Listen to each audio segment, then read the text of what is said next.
अमेरिकी धौंस और धमकियों के खिलाफ अब ईरान और इराक खुलकर साथ आ गए हैं। जी हां, ईरान ने अपने पड़ोसी इराक के साथ एक ऐसा समझौता कर लिया है जिससे अब इराक से उसके यहां घुसने वालों की खैर नहीं होगी।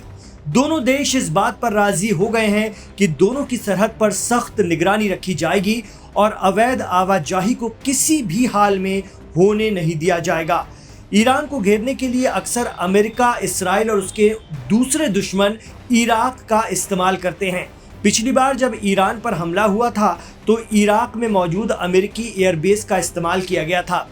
इससे लग रहा था कि इराक और ईरान के रिश्तों में कुछ तल्खी आ गई है, लेकिन ऐसा हुआ नहीं, बल्कि दोनों देशों ने संबंध और मजबूत कर लिए हैं। ईरान इराक के बीच सरहद की निगरानी को लेकर यह समझौता इसीलिए भी अहम है क्योंकि आरोप लगता है कि अमेरिका और इसराइल के समर्थन से इराक में फिर से दुनिया का सबसे खूंखार दहशतगर्द संगठन ISIS या दाइश पांव पसार रहा है। कहा जाता है कि सीरिया में बशर अल असद का तख्ता पलट के बाद वहां से ईरान और उसके प्रॉक्सी का रास्ता बंद कर दिया गया है। इसके बाद ईरान विरोधी देशों की नजर, जिनमें अरब देश भी हैं, अब इराक पर है और यहाँ ISIS को फिर एक्टिव किया जा रहा है। पिछली बार जब इराक में ISIS के आतंकी बढ़ रहे थे तो ईरान और उसके प्रॉक्सी हिजबुल्लाह ने ही उन्हें खदेड़ा था। इसके लिए पॉपुलर मोबिलाइजेशन फोर्स यानी हश्दुश-शाबी का गठन किया गया था। यही वजह है कि इराक ने एक बार फिर ईरान के साथ मिलकर दहशतगर्दों और घुसपैठियों को रोकने कमर कसी है। इराक के राष्ट्रीय सुरक्षा सलाहकार कासिम अल अराजी ईरान पहुंचे, जहां उन्होंने राष्ट्रपति मसूद पजेश्कियान समेत देश के आला अधिकारियों से मुलाकात की। इस मौके पर पजेश्कियान ने कहा कि सहयोग से दोनों देशों के बीच न सिर्फ सुरक्षा बल्कि आर्थिक, वैज्ञानिक और सांस्कृतिक संबंध भी मजबूत होंगे। रेवोल्यूशनरी गार्ड्स कॉर्प्स यानी पासदारान इस्लाम के चीफ ने कहा कि आतंकी समूह दोनों देशों की सुरक्षा के लिए खतरा है। उन्हें कंट्रोल करने के लिए ईरान और इराक के बीच संयुक्त सहयोग जरूरी है। उन्होंने ये भी दावा किया कि अमेरिका ने कुछ पड़ोसी देशों में ईरान की मिसाइलों को रोकने के लिए थार्ड और दूसरे डिफेंस सिस्टम तैनात किए हैं। उनका इशारा इराक की तरफ ही था और इराक के अमेरिका से भी अच्छे संबंध हैं और ईरान से भी। लेकिन इराक में सद्दाम हुसैन के बाद से ईरान ने अपना मजबूत प्रभाव बनाया है और वो नहीं चाहता कि उसके पड़ोस से उसे कोई भी खतरा या डिस्टरबेंस पैदा हो। ईरान की चिंताएं ऐसे समय में बढ़ी हैं जब इसराइल ने युद्ध के दौरान अपने हमलों के लिए इराकी हवाई क्षेत्र का इस्तेमाल किया। इराक ने इस संप्रभुता और हवाई क्षेत्र के उल्लंघन की शिकायत संयुक्त राष्ट्र सुरक्षा परिषद में भी की थी। ईरान अब इन खतरों से निपटने के लिए दोनों देशों के बीच और घनिष्ठ सहयोग की मांग कर रहा है, जिसके बाद दोनों मुल्कों में ये अहम सिक्योरिटी डील फाइनल हो गई है, जो अमेरिका, इसराइल और अरब देशों के लिए एक बड़ा खतरा है।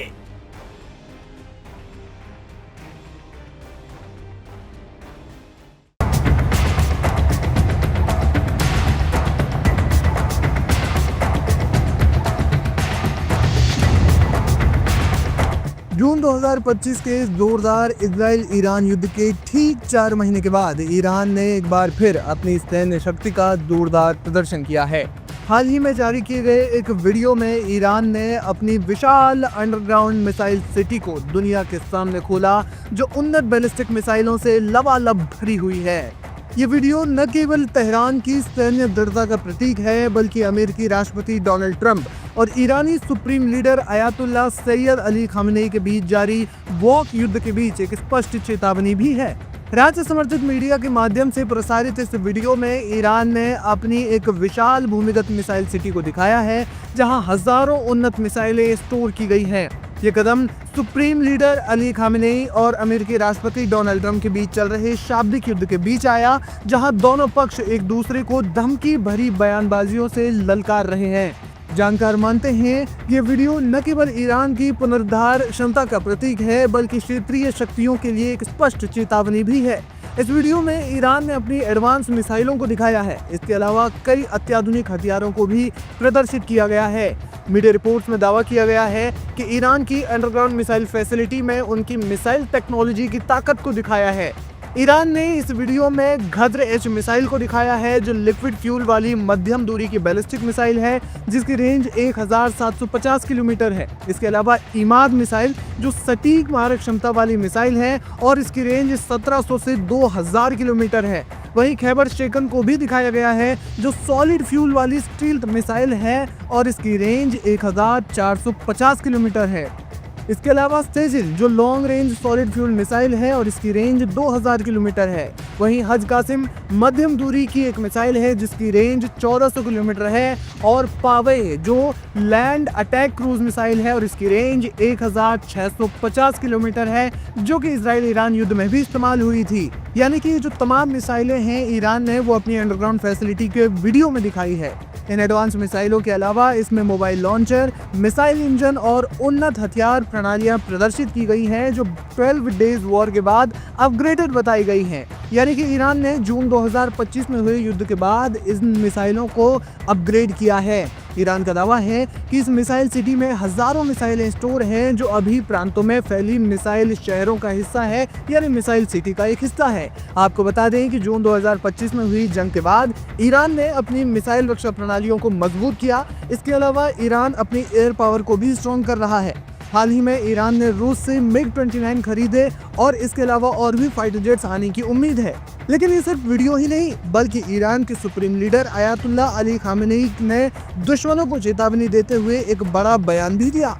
उन्होंने अमेरिकी राष्ट्रपति डोनाल्ड ट्रंप के दावों को खारिज करते हुए कहा कि वे ईरान के परमाणु केंद्रों पर बमबारी करके उन्हें नष्ट करने का दावा करते हैं, जो महज एक सपना है।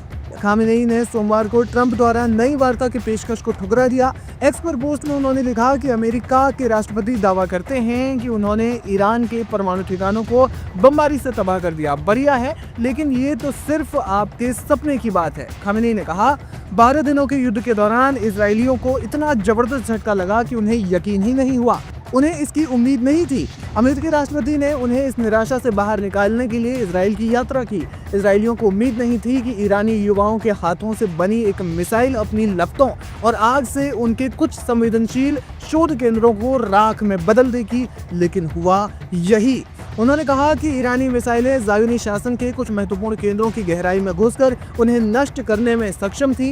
ये मिसाइलें युवा ईरानियों ने बनाई थी, हमने इन्हें कहीं और से नहीं खरीदा था। फिलहाल ईरान के इस मिसाइल फैसिलिटी के वीडियो पर अमेरिका और इजराइल क्या प्रतिक्रिया देते हैं, ये देखना बेहद अहम होगा।